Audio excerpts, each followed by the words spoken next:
Hello दोस्तों, आज हम लोग जिस चैप्टर की शुरुआत करने जा रहे हैं उसका नाम है ट्रिग्नोमेट्री। इसके पहले आप लोगों ने अलजेब्रा पढ़ा होगा। उसमें आप लोग फार्मूला से कैलकुलेशन करके क्वेश्चन सॉल्व करते होगे, पर आपको उसका रियल लाइफ एग्जांपल समझ में नहीं आ रहा होगा। लेकिन ट्रिग्नोमेट्री ऐसा चैप्टर है जिसमें हम लोग फार्मूला से क्वेश्चन तो सॉल्व करेंगे, साथ ही साथ इसके कुछ रियल लाइफ एग्जाम्पल्स भी समझेंगे। तो मैं आपको कुछ एग्जांपल्स पहले समझा देता हूँ। तो मान लो कि आप इस पॉइंट पे खड़े हो और एक बिल्डिंग है जिसकी हाइट कुछ इतनी है। तो जब हम लोग बिल्डिंग के टॉप को देखेंगे तो वो कुछ ऐसा स्ट्रेट लाइन फॉलो होगा और हमसे बिल्डिंग के बेस में कुछ ना कुछ डिस्टेंस होगा, कुछ इस प्रकार। तो आप लोग ये देख सकते हो यहाँ पे एक राइट एंगल ट्रायंगल का फॉर्मेशन हुआ है। तो हम लोग कुछ ना कुछ कैलकुलेशन करेंगे और हम लोग यहाँ से बिल्डिंग की हाइट भी निकाल देंगे, बिल्डिंग से हमारा डिस्टेंस भी निकाल देंगे, और जिस एंगल पे हम लोग बिल्डिंग को देख रहे हैं विच इज़ अल्फ़ा, मान लेते हैं कि हम लोग किसी अल्फ़ा एंगल पे बिल्डिंग की टॉप को देख रहे हैं। ठीक है, मैं कुछ ज़रा नाम दे देता हूँ उसे ABC। राइट एंगल कहाँ पे? B पे बन रहा है। तो अब हम लोगों को ये भी समझना होगा कि जो ट्रिग्नोमेट्री चैप्टर है इसमें हम लोग राइट एंगल ट्रायंगल की ही स्टडी करेंगे। अब आप लोग के मन में आएगा है कि क्या भैया राइट एंगल ट्रायंगल के अलावा भी किसी ट्रायंगल को हम लोग पढ़ सकते हैं ट्रिग्नोमेट्री में? तो इसका जवाब है हाँ, पढ़ सकते हैं। तो मैं बताता हूँ कैसे।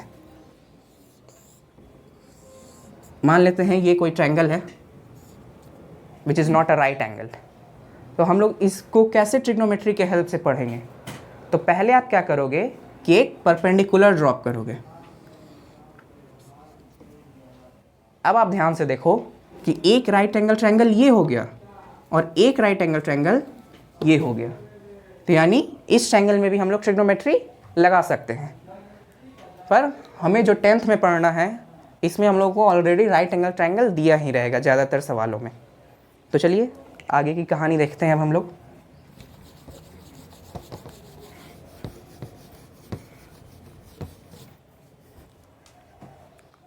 तो ट्रिग्नोमेट्री के बारे में मैंने थोड़ा सा आपको एग्जांपल दिया। मैं थोड़ा सा ये भी बता दूं कि ट्रिग्नोमेट्री जो है वो ग्रीक के 3 लेटर से मिलके बना है which is tri, gono and metry. तो ट्राई का मतलब होता है 3, gono means sides and metry means measurement. तो ये इसके नाम से ही ऐसा लग रहा है कि हम लोग 3 साइड्स के मेजरमेंट के बेसिस पे कुछ पढ़ेंगे। तो इसका डेफिनेशन भी कुछ इस प्रकार है ट्रिग्नोमेट्री का, the relation between sides and angles. और ये जो रिलेशन हम लोग पढ़ते हैं साइड्स और एंगल्स के बीच में, इसी को हम लोग ट्रिग्नोमेट्री कहते हैं। Study of relation between sides and angles is called trigonometry। तो अब मैं आपको ट्रिग्नोमेट्रिक रेशियोज के बारे में थोड़ा सा समझा देता हूँ।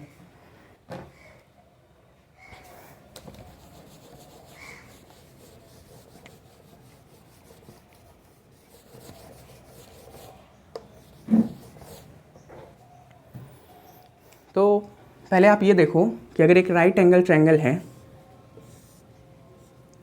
मैं आपसे पूछूं कि इसमें परपेंडिकुलर साइड कौन है और बेस कौन सा है, तो आप में से ज़्यादातर लोग ये बोलोगे कि भैया ये जो AB साइड है ये परपेंडिकुलर है और BC जो है ये बेस है, जबकि AC हमारा क्या है?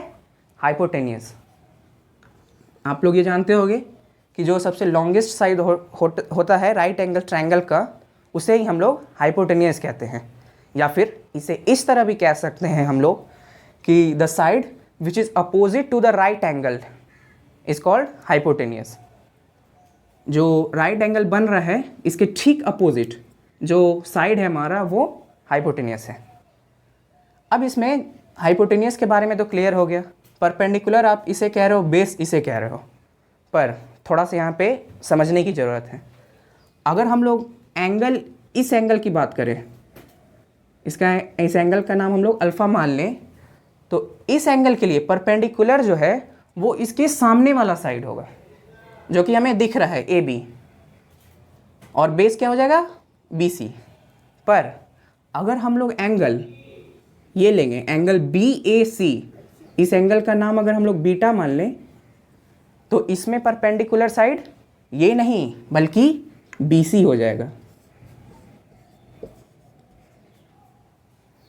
मैं एक बार फिर से आपको बता दूं कि ये जो है ए बी जो होगा वो परपेंडिकुलर किसके लिए होगा, अल्फ़ा के लिए, जबकि बी सी जो होगा वो परपेंडिकुलर किसके लिए होगा, बीटा के लिए। यहाँ पे परपेंडिकुलर बीटा के लिए मैं दिखा देता हूँ, और यहाँ पे परपेंडिकुलर अल्फ़ा के लिए। मैं एक और फिगर ड्रॉ करके आपको थोड़ा सा अच्छे से समझाने की प्रयास करता हूँ। ये हमारा 90 डिग्री है, इसमें जो यहाँ पे जो एंगल है अल्फ़ा, इसके लिए परपेंडिकुलर साइड कौन सा है, ये वाला।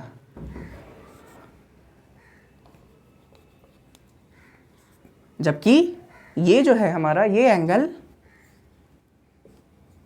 इसके लिए परपेंडिकुलर साइड कौन सा हुआ, ये वाला। ठीक है, ये आप लोग को अच्छे से समझना है एकदम, कि जो एंगल हम लोग ले रहे हैं उसके ठीक सामने का साइड, या फिर ये भी कह लो the opposite side of the angle is called perpendicular of that triangle. ठीक है, ये परपेंडिकुलर हो गया इसके लिए, तो इसके लिए फिर बेस कौन सा हो जाएगा, ये वाला साइड।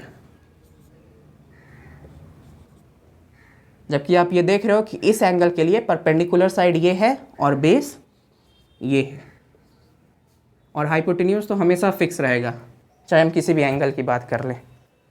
तो अगर कोई आपसे पूछता है कि चलो बताओ इस ट्रायंगल में परपेंडिकुलर साइड कौन है और बेस कौन है, तो पहले आप लोग उनसे ये पूछोगे कि आप किस एंगल की बात कर रहे हो। अगर वो बोलते हैं कि हमारा एंगल ये है, तो परपेंडिकुलर कौन सा हो जाएगा, ये वाला। अगर ये परपेंडिकुलर है, ये तो हाइपोटेन्यूस है ही, तो बेस ये हो जाएगा जो इससे लगा हुआ है साथ में। अगर वो हमसे बोल दें कि परपेंडिकुलर एंगल हमारा ये है, तो परपेंडिकुलर कौन सा हो जाएगा, ये साइड। ठीक है, लोग आगे बढ़ते हैं। जैसा कि मैंने आपको बता दिया है कि ट्रिग्नोमेट्री में हम लोग राइट एंगल ट्रायंगल की ही बात करेंगे। तो अभी तक मैं एंगल अल्फ़ा या बीटा ये सब ले रहा था, आपको एंगल कुछ भी दे सकता है, alpha beta gamma R Q S, कुछ भी, आपको उससे डरना नहीं है, वो एंगल ही है। तो बेसिकली ट्रिग्नोमेट्री में जो एंगल हम लोग ज़्यादातर यूज़ करते हैं उसका नाम है थीटा।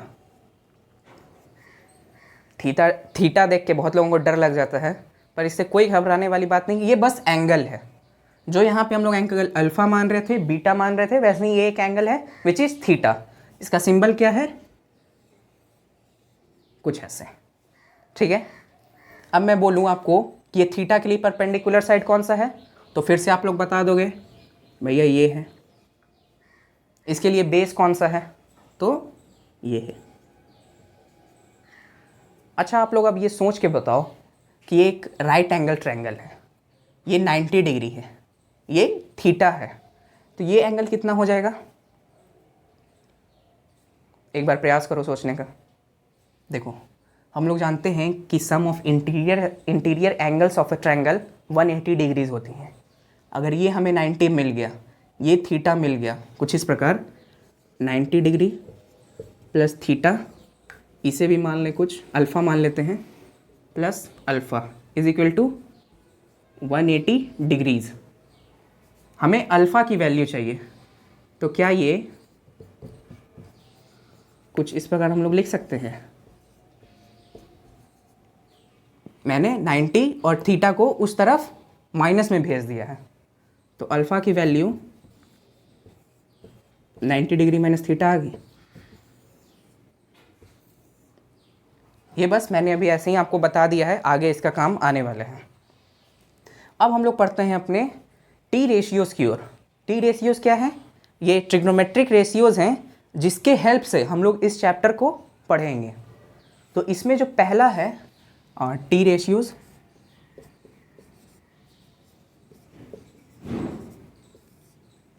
पहला जिसके बारे में हम लोग जानेंगे वह क्या है, साइन थीटा।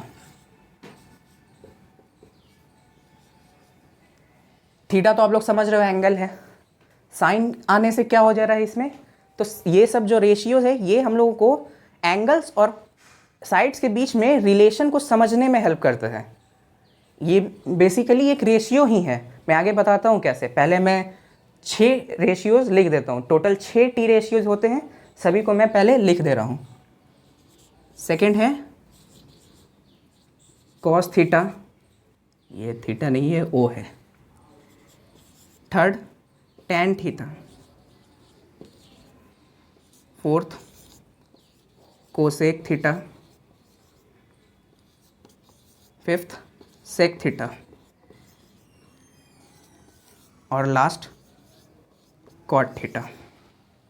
ठीक है, ये सभी 6 ट्रिग्नोमेट्रिक रेशियोज हैं जिसका काम क्या है, हमें साइड्स और एंगल्स के बीच में रिलेशन को समझने का, उनके रेशियोज देखने का कि कौन किससे किस तरह कंपेरेबल है। ठीक है, अब एक्चुअली में ये हम लोगों ने शॉर्ट फॉर्म इसका लिखा है, इसका एब्रेविएशन भी होता है। अब एब्रेविएशन किसे कहते हैं, तो सिंपल शब्दों में कहें तो फुल फॉर्म। जैसे कि इसे हम लोग शॉर्ट में लिखने के लिए साइन कॉस टैन ऐसे बोल देते हैं। एक्चुअली में इसके एब्रेविएशंस जो होते हैं ये पूरा SINE साइन थीटा ऐसे लिखते हैं। कोस के लिए क्या होता है, कोसाइन थीटा। टैन को क्या कहते हैं, टैन जेंट थीटा। कोसेक को कोसिकेंट। सेक को सिकेंट। और कॉट को कोटेंजेंट। पर हम लोगों ने अपनी सुविधा के लिए इसे शॉर्ट कर लिया है, क्योंकि बार बार अब हम कितना कोसिकेंट सिकेंट इतना बड़ा बड़ा लिखना उचित नहीं लगा लोगों को, तो उन्होंने शॉर्ट फॉर्म कर लिया। ठीक है, अब हम लोग समझेंगे कि साइन थीटा जो रेशियोज होती हैं ये सब, ये साइड्स और एंगल्स के बीच में, तो ये किस प्रकार इसके फॉर्मूले के अनुसार हम बैठा के देखेंगे। तो दोस्तों, आज के लेक्चर में हम लोगों ने ट्रिग्नोमेट्री के बारे में समझा, उसके कुछ एग्जाम्पल समझे, और फिर मैंने आपको परपेंडिकुलर बेस ये सब के बारे में बताया और टी रेशियोज़ के बारे में भी समझाया थोड़ा बहुत। आज के लेक्चर में हम लोग यहीं तक रखते हैं। अगले लेक्चर में हम लोग सभी टी रेशियोज़ के आपस में साइड्स और एंगल्स के बीच में जो रिलेशन होते हैं उसके बारे में समझेंगे। ठीक है, और 8.1 एक्सरसाइज को भी सॉल्व करने का प्रयास करेंगे। Thank you.